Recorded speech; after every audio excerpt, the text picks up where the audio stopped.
My dad was a rock climber. I remember growing up and doing a lot of backpacking with him, so I certainly have a soft spot in my heart for mountains.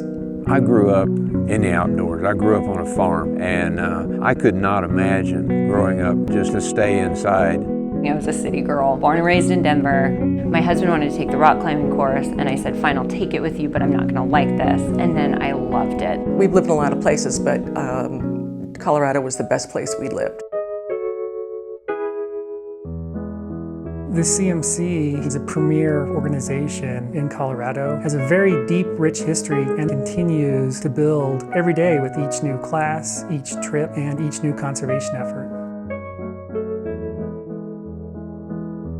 What we're seeing is a very experienced generation almost passing the torch to the younger generation. And I see many, many young people attracted to the club and becoming the next generation of guardians to our wilderness and enjoying the mountains. Once you get kids out, kindergarten age, they really get exposure to the outdoors, and they learn different skills. Learn about flowers, like birds, geology, and that's really neat to do at a very young age. I can't imagine what it could do for a kid's self-esteem and to overcome fear at that age and do it successfully, because it's been pretty awesome as an adult. I retired from my job as a geologist, and I discovered YEP, got drawn into the program. We have one school where we took the same class. We took them as third graders, we took them as fourth graders, we took them as fifth graders, and by the fifth grade they were operating independently with GPS. They understood what they were doing.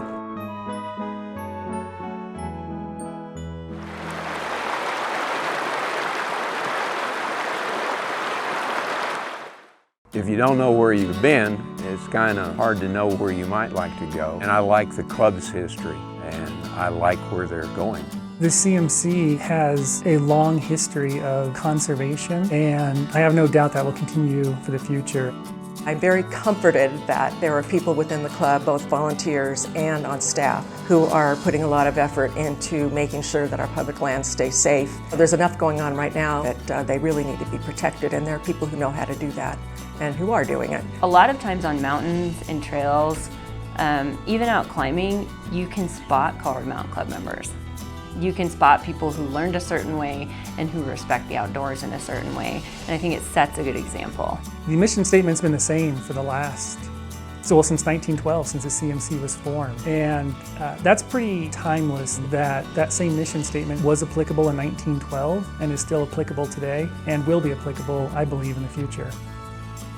What it does to the psyche is ignites the human spirit. Being in the mountains is the only thing that turns my brain off. Work, life, job, money, stress, all these things that we have to deal with, and you're not able to not think about most of the time. Being in the mountains is the one time I do not think about it. Nothing exists but that moment. People will probably be looking back at us someday and saying, how did they do it? You know, I just feel like I'm part of that past, and I want that past to keep going. I want new things to happen. I want people to discover new ways to enjoy the mountains that preserve the mountains. I'm in the middle of this long timeline, and I'd like to have my grandchildren have as much fun as I do and be as safe as I feel in the mountains. I think people should contribute to the Colorado Mountain Club because of all that they offer to its members. And we're still doing the same things in the outdoors that people were doing in the past, but now there's a lot more people wanting to do it. And I think we have to look towards tailoring it towards the future to accommodate a lot more people.